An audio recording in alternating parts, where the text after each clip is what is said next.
नमस्कार. आता विश्वात मके देवे, येणे वागेदने तोषावे, तोषोनी मज द्यावे पसाय दान हे.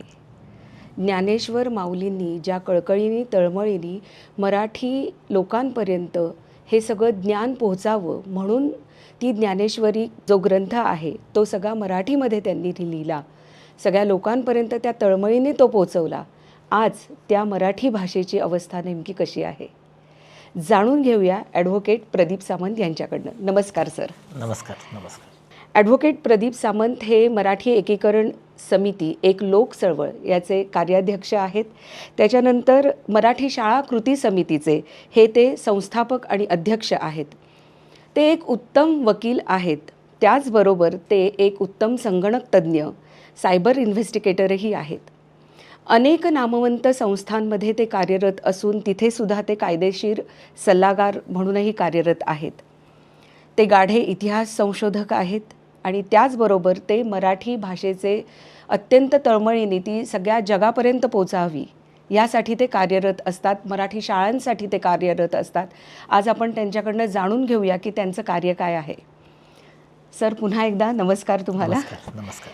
मराठी एकीकरण समिती म्हणजे नेमकं काय? खूप लोक हा प्रश्न मला विचारतात. म्हणजे ह्याच्या नावातच ह्याची संकल्पना आहे एकीकरण. आणि एकीकरण कोणाचं? तर मराठी ओळख असलेल्या माणसांचं. मराठी म्हणून आपले हे राज्य विशेषतः 1960पासून आपण हे स्थापन केलेलं आहे.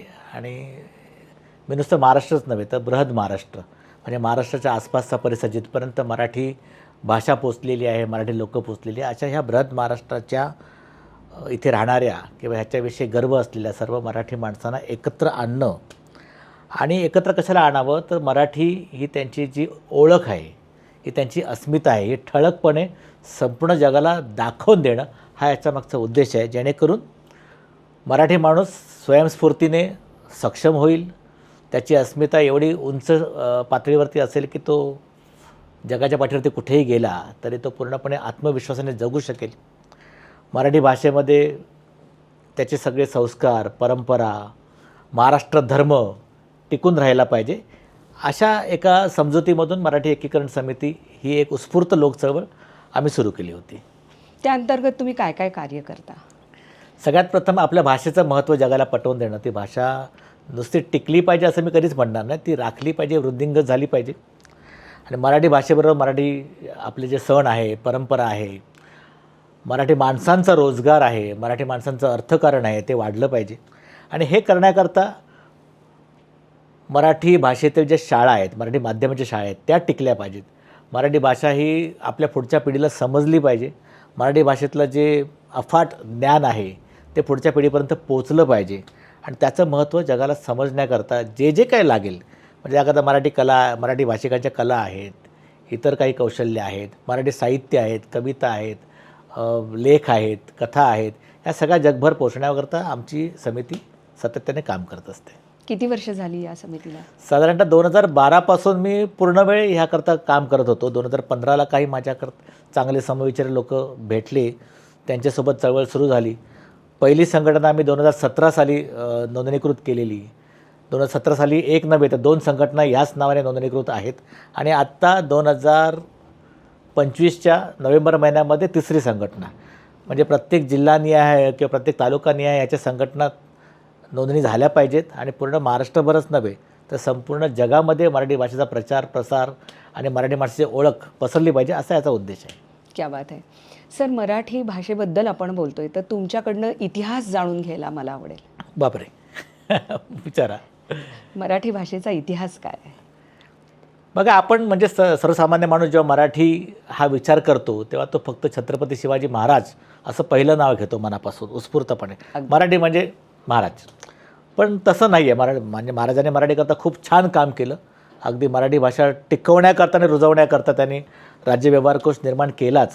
आणि एक आग्रही होते की म्लेंच भाषा आपल्या संस्कृतीमधून नाहीशा झाल्या पाहिजेत आणि महाराष्ट्रामध्ये मराठी भाषा ही वाढीस लागली पाहिजे. प्रत्येक ठिकाणी आपण त्यात संवादी झालं पाहिजे, त्याचा वापर झाला पाहिजे. पण त्याच्या आधी आपली जी संत परंपरा आहे, ज्ञानोबा आहेत, तुकाराम आहेत, संत चोखामेळा आहेत किंवा अनेक संत महिलाही आहेत, त्यांनी ही भाषा खरोखर जनसामान्यामध्ये रुजवली, वाढवली, अनेक नवीन नवीन शब्द त्यांनी ह्या भाषेमध्ये आपल्या दिलेले आहेत. त्याच्यासोबत मग आपले अनेक लेखक आहेत, कथाकार आहेत, कादंबरीकार आहेत, नाटककार आहेत, त्यांचं तर ऋण आहेच आमच्यावरती. पण ज्ञानेश्वर माऊलींच्याही अगोदर यादवांचा काळ आहे, जिथे मराठी भाषा प्रामुख्याने वापरली जात होती. त्याच्या आधी चक्रधर स्वामी आहेत, जे मूळचे गुजरातचे आहेत, पण त्यांनी मराठीमध्ये अनेक कथा लिहिलेल्या आहेत. त्यांचं सगळं संप्रदायाचं साहित्य जे आहे ते मराठी भाषेमध्ये आहे. त्याच्या अगोदर चालुक्य होते, वाकाटक होते किंवा इतर जे सम्राट झाले, साम्राज्य झाली. त्याचे आधी सांगण्यासारखं नाव म्हणजे शालिवाहन. हे सातवाहनाचं जे राज्य होतं ह्याच्यामध्ये मराठी भाषेचा खूप मोठा प्रसार झाला. म्हणजे त्यावेळेचे शिलालेख अजूनही मराठी भाषेतले लोकांना दाखवण्याकरता आपण उदाहरण म्हणून देऊ शकतो. असा हा मराठी भाषांचा खूप जुना इतिहास आहे, प्राचीन इतिहास आहे. म्हणजे शालिवाहनाच्या अगोदर हाल नावाचा जो राजा होता त्यावेळेला गाथा सप्तशती म्हणून 700 कवितांचा संग्रह मराठी भाषेतला, हा मला गर्वाने सांगावा असं वाटतो की हा त्यावेळेला उपलब्ध होता, तेव्हा तयार केला गेला. इसवी सणापूर्वीची गोष्ट आहे. इसवी सणापूर्वीची गोष्ट म्हणजे येशू ख्राईस्टच्या जन्माच्या अगोदरची गोष्ट, साधारणतः 2000 वर्षापूर्वी. जर 700 कविता त्या ग्रंथामध्ये उपलब्ध आहेत, तर भाषा सुरू झाल्यावरती लगेच काय कविता रचता येत नाहीत. एखाद्या भाषेमध्ये कविता किंवा साहित्य निर्मिती करता कमीत कमी ती भाषा आणखीन 500 वर्ष जुनी असावी लागते. तर असं ते महाराष्ट्रीय प्राकृतपासून मला इतिहास सांगता येईल की मराठी भाषा ही खूप प्राचीन, कदाचित ती अर्वाचीन आहे, असं मी नेहमी गर्वाने सांगतो लोकांना. हाच ह्याचा इतिहास आहे. मराठी भाषेचा इतिहास एवढा जबरदस्त आहे की त्याच्याकरता मला अनेक आवर्तनं करावे लागतील, अनेक आपल्याला असे पॉडकास्ट करावे लागतील. खरं करू आपण जरूर. सर, असं म्हणतात की राष्ट्राचे जे संस्कार आहे आणि संस्कृती आहे ती जपली जाते भाषेतून, बरोबर? खरी गोष्ट. तर राष्ट्र आहे, राज्य आहे आणि या सगळ्या ह्याच्या विकासाची सुरुवात जी आहे ती मुख्य म्हणजे घरापासून सुरू होते. आणि हीच घरापासून सुरुवात करण्यासाठी मराठी शाळेमध्ये आपलं मूल जाणं हे गरजेचं आहे. आणि यासाठी तुम्ही मराठी शाळा कृती समिती याचं कार्य खूप करत आहात संपूर्ण महाराष्ट्रभर. काय सांगाल त्याबद्दल? केवळ व्यक्तीचीच ओळख नव्हे, तर व्यक्तिसमूह म्हणजे समाजाची ओळख जर तुम्हाला टिकवायची असेल ना, मी नुसतं वैचारिक माध्यमातून किंवा सांस्कृतिक माध्यमातून बोलत नाही, तर बौद्धिक आणि आध्यात्मिक माध्यमातसुद्धा देव, देश आणि धर्म हे 3 असे पैलू आहेत जे आपल्याला त्याचा विचार करावा लागेल. आणि देव, देश आणि धर्म जर खरोखर तुम्हाला एकजीवपणे, सामूहिकपणे जर टिकवायचं असेल तर भाषेसारखं दुसरं माध्यम नाही. जर तुमची सर्वांची जर भाषा एक असेल तर तुमचा देव एक आहे, तुमचं अध्यात्म एक आहे, तर तुमची संस्कृती एक आहे, तुमचे सण एक आहेत, तुमच्या परंपरा एक आहेत. आणि जर तुम्ही एकजीव राहिलात तर देश म्हणून जगण्याला एक वेगळी मजा असेल. आणि हाच तुमचा महाराष्ट्र धर्म. आज महाराष्ट्राची ओळख काय, तर मराठी भाषिकांचं एकमेव राज्य म्हणजे महाराष्ट्र राज्य. काय ओळख आहे? मराठी भाषिकांचं एकमेव राज्य म्हणजे महाराष्ट्र राज्य. महाराष्ट्र देशाचा जेव्हा आपण विचार करतो किंवा महाराष्ट्र धर्माचा विचार करतो तेव्हा भाषा हाच ह्याचा पाया आहे. एका व्यक्तीला सतत कार्य करणं तितकंसं सोपं नाही आहे. याच्याकरता हे सामूहिकरित्या समाजाने कार्य केलं पाहिजे. आणि मग हे कार्य करताना एक व्यक्ती फक्त आपले विचार इतरांमध्ये रुजवू शकते, विचार प्रसारण करू शकते. मग त्याच्याबरोबर अनेक प्रचारक, प्रसारक जोडले गेले तर आम्ही आता जवळ साधारणतः 22,000 कार्यकर्ते आहोत पूर्ण महाराष्ट्रामध्ये. आम्ही हेच कार्य करत आहोत मराठी एकीकरण समितीच्या नावाने. त्याच्यामध्ये विविध गट असतील, समूह असतील, तालुकानिहाय किंवा जिल्हानिहाय त्याच्या कमिट्या असतील. आम्ही सर्वजण हेच काम करतो की हा आपला विचार महाराष्ट्रातीलच नव्हे तर जगातील प्रत्येक मराठी माणसाच्या अंतर्मनापर्यंत पोचला पाहिजे. एकदा मराठी माणूस जर जागृत झाला, त्यातली जर अस्मिता जागृत झाली तर मराठी ही ओळख जगाच्या नकाशावरती ठळकपणे मांडण्याकरता आम्ही कुठेही कमी पडणार नाही. आणि ह्या चळवळीचा उद्देश आहे. आणि मग ह्याच्याकरता सर्वात आधी पुढल्या पिढीपर्यंत आपलं साहित्य पोचवणं, आपलं मोठेपणा पोचवणं, आपलं महत्त्व पोचवणं, आपल्या भाषेची महती पोचवणं, महाराष्ट्र राज्य किती प्राचीन आहे, मराठी भाषा किती जुनी आहे, किती अभिजात आहे, हे लोकांना त्यांच्या मनावरती बिंबवणं हे अत्यंत मोठं काम आहे. आणि ह्याच्याकरता लहान मुलांना आई भाषा शिकवतेच, पण आईच्या नंतर ती शाळा भाषा शिकवते. शाळेचं माध्यम खूप महत्त्वाचं आहे. गेल्या अनेक वर्षामध्ये आपण शाळेचं माध्यम बदलायचा प्रयत्न करत आहोत, कारण आपल्या मनावरती ठळकपणे इंग्रजांनी किंवा त्याच्या अगोदरच्या राजकारण्याने राबवलेली गुलामगिरीची वृत्ती, त्याच्यामुळे आपल्याला मराठी भाषेविषयी काही लोकांना न्यूनगंड निर्माण झालेला आहे. म्हणून आपल्याला इंग्रजी जास्त मोठी वाटते, तर तसं ते नाही आहे. आता सध्या तर असं पेव फुटलेलं आहे जय श्रीरामच्या नादामध्ये किंवा हिंदुत्वाच्या नादामध्ये आपल्याला हिंदुत्व मोठं वाटायला लागलेलं आहे. ह्या न्यूनगंडापोटी आपण मराठी माध्यमातली एवढी वर्ष शिकणारी मुलं हळूहळू इंग्रजी माध्यमांकडे वळवायला सुरुवात केलेली आहे. ह्यात कुठेतरी आपल्या भाषेचं, आपल्या मातृभाषेचं, आपल्या राज्यभाषेचं खूप मोठं नुकसान होतं आहे. आणि ह्याच्याकरता मराठी शाळा टिकवणं, त्याची पटसंख्या राखणं नव्हे वाढवणं हे आमचं पहिलं कर्तव्य असतं. त्याच्याकरता आम्ही सध्या मराठी शाळा कृती समिती हा एक नवीन विषय घेतलेला आहे. खूप छान. सर, आत्ताच तुम्ही भाषेबद्दल बोललात, तर बोलीभाषासुद्धा आपल्या मराठीमध्ये खूप आहेत, त्याबद्दल काय सांगा? शब्द किंवा शब्दामागचे भाव आहेत ना, म्हणजे भावपूर्ण शब्द हे बोलीभाषेतूनच निर्माण होतात. शुद्ध भाषा हा सगळ्या बोलीभाषेमधील शब्द एकत्र करून गाळून घेऊन जी भाषा प्रमाण भाषा निर्माण होते ही नंतरची पायरी आहे. पण सर्वात आधी जी सुरुवात होते ती बोलीभाषा. बोलीभाषेच्या पण आधी सुरुवात होते ते बाळ जन्माला आल्यावरती आईच्या गर्भात त्यांनी ऐकलेली आणि नंतर बोलू लागलेली बोबडी भाषा. म्हणजे बोबडी भाषा किंवा बोलीभाषा ही वर्ज्य करू शकत नाही. बोलीभाषा जर वर्ज्य झाल्या तर तुमची प्रमाण भाषा पण नाहीशी होईल. खरं आहे. कोणकोणत्या त्या तुम्ही, कारण तुम्ही स्वतः महाराष्ट्रभर हिंडता, दौरे करता, तर त्या कोणत्या कोणत्या भाषा तुम्हाला? संपूर्ण भारतामध्ये साधारणतः 750पेक्षा अधिक बोलीभाषा आहेत. तशा महाराष्ट्रामध्ये पण अनेक बोलीभाषा आहेत. पण अगदी लोकांना आता ठळकपणे लक्षात येतील अशी मालवणी आहे, विदर्भी आहे, खानदेशी भाषा आहे, पश्चिम महाराष्ट्रातली वेगळी भाषा आहे. या सगळ्या भाषांचं एकत्रीकरण करून मराठी भाषा तयार झाली आहे. त्याच्यामध्ये आपल्या गोव्याची कोंकणी पण आली. हो. किंवा डांग प्रदेशामध्ये जी थोडीशी गुजराती सरमिळ असलेली माची लोकांची भाषा आहे तीसुद्धा ह्याच्यामध्ये आली. ह्या सगळ्या मराठीच्या उपभाषा किंवा बोलीभाषा आपण त्यांना म्हणू शकतो. यातूनच शब्द, भावार्थ, यातल्या कविता, यातलं लोकसाहित्य हे सगळं एकत्रित करून आपली ही प्रमाण भाषा ही निर्माण करतो आपण. वा. सर, तुम्ही जसं म्हणालात की आपण दाखवायला की इंग्रजांचा पगडा म्हणा किंवा इंग्लिश बोलणं म्हणजे खूप छान म्हणा, म्हणून लोक इंग्लिशकडे वळली असतील का, असं वाटतं का? मी तुम्हाला सांगतो की भारतातल्या 99% लोकांना शुद्ध इंग्रजी बोलता येत नाही. ठळकपणे मी बोलतो आहे आणि ते कॅमेऱ्यासमोर बोलतो आहे की भारतातल्या ज्या लोकांना असं वाटतं इंग्रजी म्हणजे मोठी भाषा, ज्ञानभाषा किंवा हीच म्हणजे खूप मोठी प्रमाण भाषा, तसं नाही आहे. भारतातल्या 99% लोकांना इंग्रजी बोलता येत नाही. आपण जी इंग्रजी बोलतो आहे सध्या भारतामध्ये ही आपल्या मराठी आदिवासी भागातल्या मराठी भाषेपेक्षाही जास्त कमी दर्जाची भाषा आहे. इंग्रजी भाषेमध्ये मूळ जी अक्षर आहेत ती फक्त 26 आहेत. मराठी भाषेमध्ये मूळ अक्षर आहेत ती लोक म्हणतात 52 आहेत, माझ्या मते 60 आहेत. म्हणजे केवढं मोठं परम्युटेशन कॉम्बिनेशन आहे बघा. 26 अक्षरामध्ये तुम्ही किती शब्द बनवू शकतात आणि 60 अक्षरामध्ये किती शब्द बनवू शकतात. म्हणून माझी भाषा मला श्रेष्ठ वाटते, कारण ह्याच्यामध्ये खूप जास्त शब्द आहेत. एवढा शब्दसंचय कदाचित जगातल्या कुठल्याच भाषेमध्ये नाही आहे, अगदी लॅटिन भाषेत पण नाही आहे. इंग्रजी नावाची मूळ भाषा जगामध्ये अस्तित्वात नव्हतीच. म्हणजे अगदी ग्रेट ब्रिटन जिथून इंग्रजी आली असं आपण म्हणतो, तिथेही 500 वर्षापूर्वी किंवा 800-1000 वर्षापूर्वी नॉर्मन भाषा होती. नॉर्मन हा तिथला मूळ जो रहिवासी आहे त्याचं मी नाव घेतो आहे, नॉर्मन भाषा होती. तिथे नंतर मग फ्रेंच आले, तिथे मग पोर्तुगीज आले, जर्मन लोकांनी खूप काळ तिथे राज्य केलेलं आहे. या सगळ्या भाषा सरमिसळ झालेल्या आहेत. ग्रीक लोकांची किंवा इटालीची, लॅटिन भाषा, त्यातले शब्द सगळे तिथे उचलले गेलेत आणि मग ही सरमिसळ झालेली जशी भाषा आहे ती भाषा त्याला आपण इंग्रजी म्हणतो. आणि इंग्रजी ही याच्यामध्ये प्रमाण भाषा जगाच्या पाठीवरती आज तरी उपलब्ध नाही.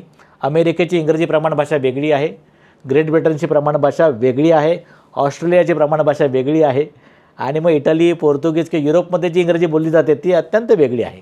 सर, या मधल्या काळात मराठी भाषेकडे दुर्लक्ष झालं. म्हणजे जसं मी म्हटलं की माझ्या लहानपणी आम्ही सगळे गावात इंग्रजी शाळाच नव्हती, त्यामुळे तो विषयच येत नव्हता. सगळी मुलं सरसकट मराठी माध्यमाच्या आपल्या ज्या नगरपालिकेच्या शाळा असायच्या त्याच्यामध्ये आम्ही शिकायला जायचो, तो प्रश्नच येत नव्हता. पण आता नंतर जसं हे झालं, म्हणजे आमची मुलं की मग ती इंग्रजी माध्यमाच्या शाळा मोठ्या मोठ्या उभ्या राहिल्या आणि मग उत्तम शिक्षण, उत्तम सगळं त्यांना तिथं, सगळ्या ज्या काही सोयी सुविधा, आणि मग तिथं ती मुलं आम्ही घातली. मुलं शिकून मोठी झाली, सगळं झालं. म्हणजे आमच्याकडनं मराठीकडे हे दुर्लक्ष झालं. तर यासाठी हे कसं बदलता येईल आणि लोकांचा काय सहभाग तुम्हाला अपेक्षित आहे? 2 विषय आहेत, एक तर शिक्षण आणि दुसरी शिक्षण देणारी संस्था. उत्तम शिक्षण काय फक्त इंग्रजीमध्येच आहे का? नाही. आपण विश्वगुरू स्वतःला म्हणतो. विश्वगुरू म्हणजे काय, सर्वात जास्त शिक्षण आम्ही जगाला देऊ शकतो चांगलं. आणि हे शिक्षण जे आपल्याकडे जे संचित आहे एवढ्या वर्षाचं, ते भारतीय भाषामध्येच आहे ना, ते ब्रिटिशांकडे नाही आहे, युरोपीय भाषामध्ये नाही आहे. मग शिक्षण फक्त इंग्रजीत मिळतं हा वृथा प्रचार आहे. शिक्षण हे मातृभाषेतच चांगलं मिळतं हे जगभरातील सर्व बाल मानसोपचार तज्ज्ञांनी किंवा सायकॅट्रिस्ट जेवढे आहेत किंवा शास्त्रज्ञ जो ह्याचा मनाचा विचार करतात, ह्या सगळ्यांनी सांगितलेलं ह्याच्यावर सगळ्यांचं एकमत आहे की सर्वात जास्त शिक्षण द्यायचं असेल तर मातृभाषेतील शिक्षण जास्त महत्त्वाचं, आणि मातृभाषेतून शिक्षण दिल्यानंतरच तुम्ही तुमच्या मुलांना सर्व शाब्दिक संकल्पना व्यवस्थित समजावून सांगू शकता. ह्याच्यामध्ये कोणाचं दोमत नाही आहे. मग इंग्रजीमध्ये चांगलं शिक्षण मिळतं हा काय प्रचार आहे? हा प्रचार ह्या तर्काशी जुळत नाही. पहिली गोष्ट, शिक्षण संस्था लोकांना आकर्षक करतात, म्हणजे चांगल्या इमारती, चांगला रंग त्याच्यामध्ये व्यवस्थित पुरेशी शौचालय, साफसफाई, प्रयोगशाळा, खेळायला सुंदर छान मैदान, थोडंसं हिरवंगार त्याचं जे काय कॅम्पस असेल ते, त्याच्यामध्ये मुलांसाठी एखादं कॅन्टीन, एखादी ग्रंथालय एखादं चांगलं असावं. हे सगळं का मराठी भाषेच्या लोकांना माहीत नाही का, किंवा मराठी शाळेमध्ये होऊ शकत नाही का?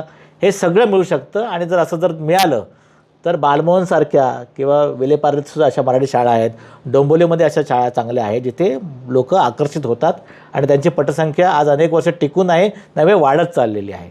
हे आपल्याला करता येईल ना. तेव्हा हे शिक्षण चांगलं इंग्रजीमध्ये मिळतं तर त्या इमारती सुधारता येतील आपल्या मराठी भाषेच्या, आणि मराठी भाषेतच सगळ्यात चांगलं शिक्षण महाराष्ट्रातील लोकांना मिळणार, ह्याच्यामध्ये कुठलंही दोमत नाही आहे. वा, लोकांनी काय सहभाग करा, म्हणजे लोकसहभाग आता तुम्हाला काय भाषेसाठी अपेक्षित आहे? शासनाकडे विचार कराल ना तर मी सांगतो असा एक नियम बनवला पाहिजे, अधिनियम, की शासनामध्ये आज जे काम करतात कर्मचारी, मग ते पोलीस दलामध्ये असतील, सचिवालयात असतील, तहसीलदार कार्यालयात असतील, जिल्हाधिकारी कार्यालयात असतील किंवा पालिकेत असतील, हे सगळे मराठी भाषेत शिकलेले आहेत. मला एक उदाहरण तुम्ही देऊ शकाल का, जो इंग्रजी भाषेतून शिकला आणि तर शासनाकडे त्याला नोकरी मिळाली? एक उदाहरण मी सांगतो तुम्हाला, कोण असेल तर मला तुम्ही सांगा. शासनामधला हा एवढा जो मोठा नोकर वर्ग आहे किंवा ही एवढी रोजगार निर्मिती करणारी जी आपली ताकद आहे, ही सर्व मराठी भाषिक आहे किंवा मराठी भाषेत शिकल्यामुळे निर्माण झालेली आहे. जे आपलं पूर्ण राज्य चालवतं आहे, शासन आणि प्रशासन आपण म्हणूया, हे सगळं चालवणारा हा मराठी भाषेत मराठी शाळेत शिकलेला वर्ग आहे. हे सगळे लाखाच्या वरती पगार घेत आहेत, पण ह्यांची मुलं कुठे जात आहेत? इंग्रजी माध्यमात जात आहेत. ह्याला माहिती आहे की आपण मराठी भाषेत शिकलो म्हणून आपल्याला लाखाच्या वरती 5 आकडे पगार आहे, 6 आकडे पगार आहे, एवढ्या सुविधा मिळत आहेत, राहायला फुकट घर मिळतं आहे, आपल्याला तीर्थयात्रा फुकटात करायला मिळते आहे, पिकनिक फुकटात करायला मिळतं आहे. हे सगळे ह्यांना कुपन्स, ॲवॉर्ड्स, रिवॉर्ड्स, प्रमोशन सगळं मिळतं आहे ना, मराठी भाषेत मराठी शाळेमध्ये शिकल्यामुळे मिळतं आहे. मग ह्यांना हे सगळं आपल्या मुलांना द्यायचं नाही आहे का? वृथा न्यूनगंड आहे हा. या सगळ्यांना जर तुम्ही एक कायदा बनवला की तुम्हाला शासकीय नोकऱ्या हव्या असतील तर तुमच्या मुलाने मराठी शाळेच्या माध्यमातूनच शिकलं पाहिजे. केवढा मोठा फरक पडेल, केवढा मोठा फरक पडेल.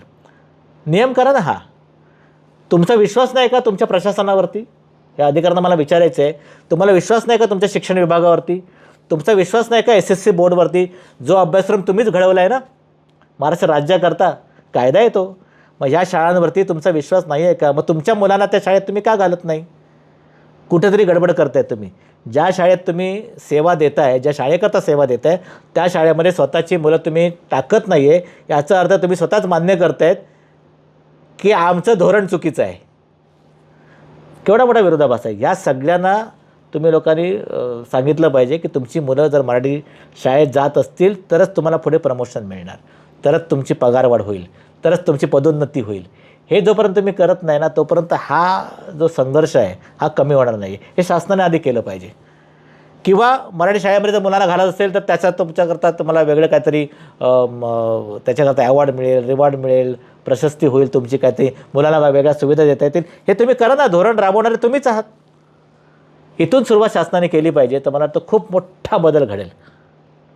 सर, असं होतं की आपण हे सगळं म्हणतोय, पण असं होतं की मोठं जेव्हा कॉलेजमध्ये मुलं जातात तेव्हा ते जे काही सगळे विषय असतात, ते जे काही इंजिनिअरिंग आहे, डॉक्टर आहे, तर ही सगळी पुस्तकं जी आहेत ही सगळी इंग्रजीमध्ये आहेत.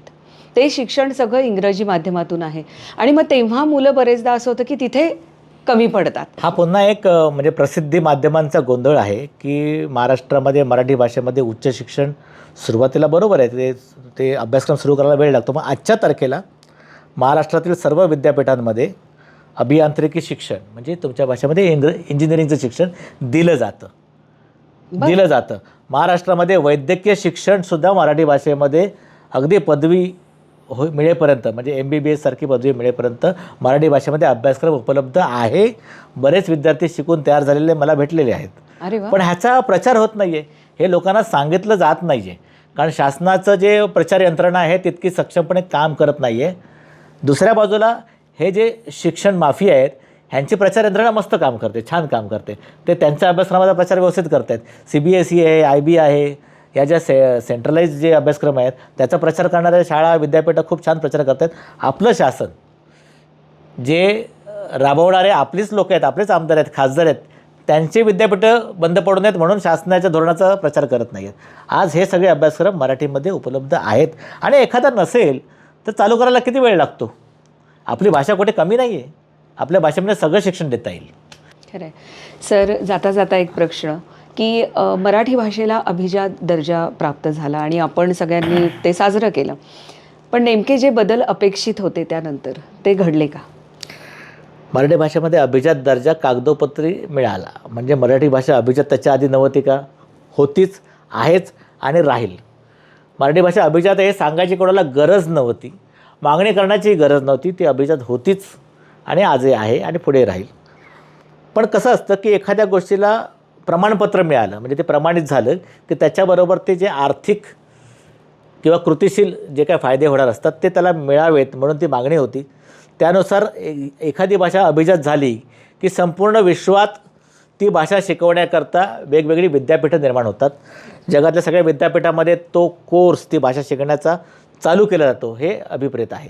भारतभर मराठी भाषा ही अभिजात असल्यामुळे भारतातल्या प्रत्येक राज्यामध्ये मराठी भाषेचं विद्यापीठ निर्माण झालं पाहिजे, हा त्याच्यामागचा संकेत आहे. ते होत नाही आहे, ते शासनाने केलं पाहिजे, केंद्र शासनाने हे केलं पाहिजे.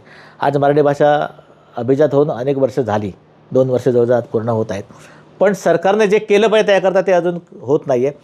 आम्हाला अपेक्षित होतं साधारणतः प्रत्येक भाषेला 750 ते 800 करोड रुपये फंड केंद्र शासनाकडून दिला जातो त्या भाषेमध्ये विविध कार्य करण्याकरता. जसं आता मी म्हटलं की विद्यापीठामध्ये ती भाषा शिकवण्याकरता वर्ग सुरू झाले पाहिजेत, वेगवेगळी ग्रंथालय सुरू झाली पाहिजेत, त्या भाषेमधल्या साहित्याचं डिजिटायझेशन झालं पाहिजे, त्या भाषेमधलं सोशल मीडियावरती प्रचार प्रसार, त्या भाषेतलं कंटेंट्स गेलं पाहिजे. ह्याच्याकरता हा पैसा लागतो. त्या भाषेत शिकण्याकरता जी मुलं आहेत त्यांच्याकरता वसतिगृह निर्माण झाली पाहिजेत.